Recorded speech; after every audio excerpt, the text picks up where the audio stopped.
এই মুহূর্তে ব্রাজিলের খেলা দেখার পর আপনি কাকে মিস করছেন? এই প্রশ্নটা করলে হয়তো সিংহভাগ উত্তর হবে ব্রাজিল নেইমার জুনিয়রকে মিস করছে। ব্রাজিল অবশ্যই নেইমার জুনিয়রকে মিস করছে, তবে আমার আমার দৃষ্টিতে ব্রাজিল এই মুহূর্তে 4জন প্লেয়ারকে মিস করছে। সেই 4জন প্লেয়ারের মধ্যে নেইমার জুনিয়র তো ইনজুরিতে রয়েছেন, একজন ফর্ম হারিয়েছেন, একজনের বয়স বেশি হয়েছে, আরেকজন হয়তো বা দলে থাকতে পারতেন কিন্তু তাকে বাদ দেওয়া হয়েছে। এই 4জনের মধ্যে যদি আমি একেবারে শুরু থেকে শুরু করি, মানে একটা একাদশ যখন আপনি সাজাবেন তখন তো অবশ্যই গোলকিপার থেকেই শুরু। তো গোলকিপারের পর যখন আপনার ডিফেন্সের প্রশ্নটা আসবে, সেখানে আমরা সাম্প্রতিক সময়ে ব্রাজিলের যে ম্যাচগুলো দেখেছি সেখানে দেখেছি যে ডিফেন্ডাররা খুব যে স্বাচ্ছন্দ্যে খেলছে এরকমটা নয়। ভুল হচ্ছে ডিফেন্ডারদের কাছ থেকে, অনেক বেশি পরিমাণ ভুল দেখা যাচ্ছে। সেই ভুলগুলোর মধ্যে যদি আপনি থিয়াগো সিলভাকে এখানে যদি আপনি রাখি দেন, তাহলে কি আপনার ভুলগুলো কমে আসতো? অবশ্যই কিন্তু ব্রাজিলের ভুলগুলো কমে আসতো যদি ডিফেন্স লাইনে থিয়াগো সিলভা থাকতেন এবং থিয়াগো সিলভার সঙ্গে যদি অ্যাডার মিলিটাও থাকতো, তাহলে অবশ্যই এখানে ব্রাজিলের ভুলগুলো উল্লেখযোগ্য পরিমাণ কমে আসতো এবং ব্রাজিলের ডিফেন্সটা আরেকটু সলিড হতো। এটা আমার ব্যক্তিগতভাবে মনে হচ্ছে। আপনি আমার সঙ্গে একমত কিনা সেটাও আপনি জানাতে পারেন কমেন্টে। এরপরে যদি প্রশ্ন আসে, সেটা হচ্ছে ব্রাজিলের মাঝমাঠ।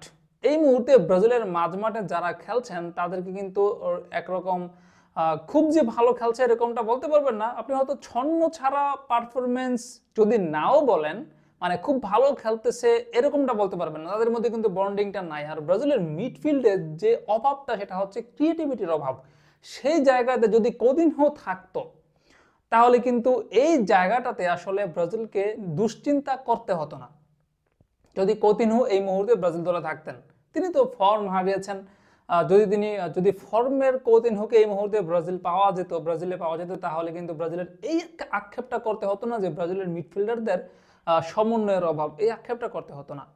এই মিডফিল্ডেই আরেকটা প্লেয়ার হচ্ছে কাশ্মীরও, একজন ডেস্ট্রয়ার। আপনার মাঠের মধ্যে একজন ডেস্ট্রয়ারের কতটা প্রয়োজন, সেটা কিন্তু সাম্প্রতিক সময় যদি আপনি ইউরোপিয়ান ফুটবলারগুলোর দিকে তাকান বা বড় বড় দলগুলোর ম্যাচের দিকে তাকান, সেখানে আপনি খুব ভালোভাবেই উপলব্ধি করতে পারবেন। তার চেয়েও বেশি ভালোভাবে উপলব্ধি করতে পারবেন যদি ব্রাজিলের ম্যাচগুলো দেখেন। সেখানে তো একজন ডেস্ট্রয়ার নাই, এবং এই না থাকার কারণে কি পরিমাণ দলটাকে ভুগতে হচ্ছে সেটা কিন্তু পরিষ্কার। তো এই জায়গাতে কাশ্মীরকে রাখা যেত। কাশ্মীরকে ব্রাজিল কোচ দরিবাল জুনিয়র রাখেননি। তিনি কি ফর্মের কারণেই রাখেননি, না কেন রাখেননি, সেটার উত্তরটা হয়তো বা তিনি ভালো জানেন। তবে কাশ্মীরকে রাখলে হয়তো এই মুহূর্তে এসে ব্রাজিল কিছুটা হলেও উপকৃত হতে পারত। এরপর বাকি থাকছেন নেইমার জুনিয়র। ব্রাজিলের আক্রমণ ভাগের যে অবস্থা, সেখানে যদি নেইমার জুনিয়র থাকতো, নিশ্চিতভাবেই ব্রাজিল অবশ্যই আরো বেটার পারফর্ম করতে পারত। নেইমার জুনিয়র যদি ব্রাজিল দলে থাকতেন, এই মুহূর্তে প্রতিপক্ষের জমাট ডিফেন্স ভাঙার কাজটা নেইমার জুনিয়র করতে পারতেন।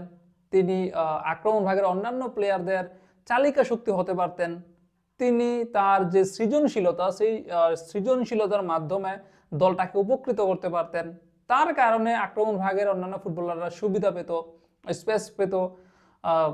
নেইমার জুনিয়র থাকলে আসলে অনেক দিক থেকে ব্রাজিল লাভবান হতো। তো আমার মনে হয় ব্রাজিল এই মুহূর্তে 4জন প্লেয়ারকে মিস করছে। যদি এই 4জন প্লেয়ার দারুণ ফর্মে থাকতো বা তাদের প্রাইম টাইমে থাকতো এবং তারা যদি এই মুহূর্তে দলে থাকতো, তাহলে নিশ্চিতভাবেই ব্রাজিলের খেলার মধ্যে আরো আগ্রাসী ভাব, আরো ছন্দময় ফুটবল আমরা দেখতে পেতাম।